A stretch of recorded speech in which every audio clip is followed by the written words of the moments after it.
Hey agents, thanks for tuning in this video.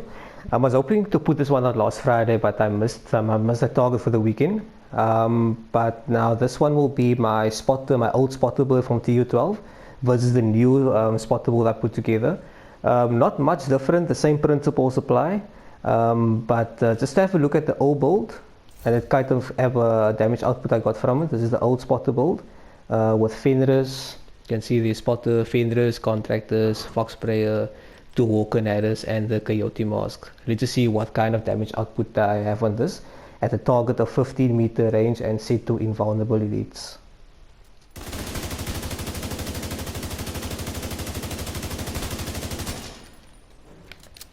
Pulse again, do some headshots.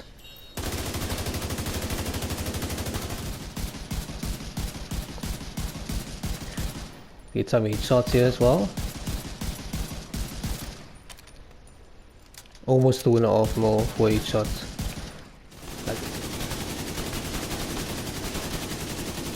You can see that's already big.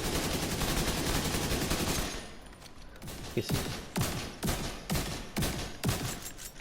So now you can see what this actually does. Okay, so just from that alone you can see why this is better, and I showed you gameplay with this build against the rogue agents, so now I'll just go through the pieces. Okay, so for this build I'm using the technician specialization. You can use others depending if you're using the scanner pulse or not, or the drone pulse or the banshee pulse. Use the banshee pulse, you will use the gunner. So it depends on what you're running, but for me I'm using technician because I want the linked laser pointer. Okay, I'm using the Kingbreaker, the new named AR that came with the TU15, 14% assault rifle damage, 18% health damage. I think the maximum is 21%, 10% damage to targets out of cover. So that's where you have the bit of playroom with. I'm choosing 10% damage to targets out of cover because I've tried 6% armor damage or damage to armor. I'm getting out of the damage to targets out of cover, I'm getting more out of the build. Okay, the second weapon I'm using is the Scorpio. As you can see in the gameplay against the rogue agents, I was lucky to actually run into them when I was trying this build out.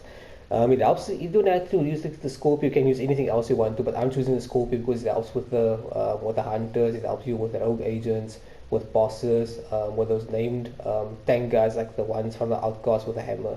It really helps you out because you get more damage against them. You can freeze them in place with a shock. Okay, there's various ways you can put this build together. You might see I'm having certain pieces and not other. But I'm starting with the Coyote Mask. I have 15% weapon damage as a core attribute, 10% critical hit chance. I get from the brand set bonus of a one piece. I have 6% crit chance I rolled on there, 12% critical hit damage, and a critical hit damage mod of 12%. Second piece of this build is the Grupo Sombra. I get 15% critical hit damage out of the brand set bonus of the one piece. I have 14.5% weapon damage. It's a lot of resources to waste for the 0.5, but I'll probably will end up doing it. And I have 6% crit chance I rolled on there, and 11.8% critical hit damage. I'm missing a 0.2% there. Okay, moving on to the backpack. Piece number 3 is a Fenris backpack. 10% assault rifle damage on the brand set bonus, 15% weapon damage. I have explosive resistance here, which I wish was critical hit damage. You'll see on the stat screen, I wish it was critical hit damage. That's why my crit damage is a bit lower on this build. 5.2 critical hit chance, which I have on there, and 6% crit chance mod, and vigilance.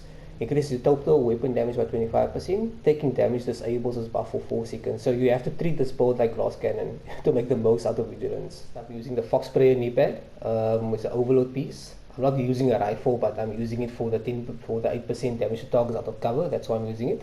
15% weapon damage and critical hit damage rolled. Surprise, surprise, Contractors glove for the glove. Petrov is a Petrov name piece. LMG damage 10%, not using an LMG. You can if you want to, but I'm not using it. 15% weapon damage. I have 8% damage to armor. It's quite obvious why that is there, and 12% critical hit damage. Okay, now we come to the main piece of the build. The main attraction is the closer chest piece of the new brand set Uzina Ketika. 5% total armor you get on there for the brand set bonus. I rolled 15% weapon damage here. You can see I have 11% critical damage. That status effect does absolutely nothing for me. I wish it was crit chance. If it was crit chance, I could have put crit damage on the mask as well, but I need crit chance on there. So 12% critical damage mod. Perfect Spotter increases your total weapon and skill damage by 20% to pulse enemies. So that's why you need a pulse. So onto the stat screen, looks can be deceiving on this build. Crit chance there 53.2% and critical damage 142.8. So like I said, if you have better chest piece, better backpack, better whatever, you can get your crit chance and your crit damage a bit higher. On a Scorpio here, I have 53.2% crit chance and 151.8 critical damage. Like I said, with a better backpack and a chest piece, you can get it higher.